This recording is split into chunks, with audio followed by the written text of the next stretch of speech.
me, anyone who knows me, I'm sure you've heard the stories a million times, so I'll spare the details. But part of that story, if you haven't, let me not assume, let me not be presumptuous. If you haven't heard the story, didn't read any books. I found writing far before I found reading. I hated to read. I thought books were sort of representative of dismissal. I thought they were symbols of dismissal because there was never a moment where I read a book that I thought was for me, that felt like me, that sounded like me, right? Like the textures of my life were never found in any books. Because in the 80s, and there's a strange gap between like 1980 and 1999, where if you were growing up in the 80s and 90s, there weren't really many books that outlined your life, especially if you were living in a black, a lower income neighborhood, working class neighborhood, because we were all dealing with the crack epidemic. We were dealing with the beginning of HIV and AIDS, and we were dealing with the beginning of rap music. And no books ever talked about any of those things during that time. Thankfully, we had Walter D. Myers, but his sweet spot was the 1970s, right? In terms of what he was talking about. But he was publishing through the 80s and 90s.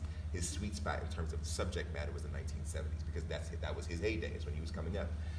So nothing felt texturally relevant to me, right? Like the textures of the stories. I needed the details. And I think we sometimes dismiss that by saying like, oh, but there's these overarching themes that connect to your life. It's like, you don't get it. I need the details of my life. I need to see a kid who looks like me. He need to have on Jordans. His daddy need to have tattoos. Right, the things that I'm used to, the way that I grew up. And because of that, I didn't read any books.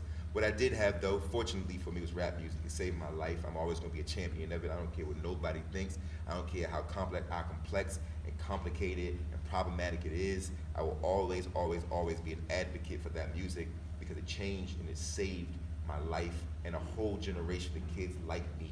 It gave us an opportunity to feel seen in a very real way that either you know or you don't know, and it is not my place to try to convince you.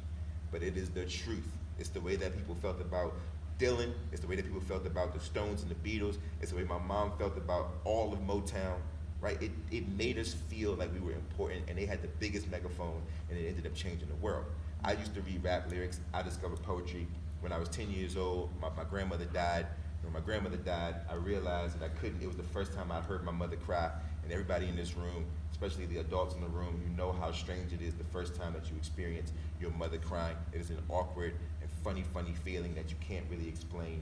And so I wrote a couple of lines on a piece of paper to give to my mother to hopefully make her feel better.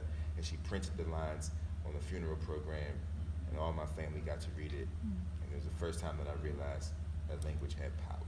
And you fast forward 20 years, and here we are. All right? I appreciate y'all. Thank y'all for coming out.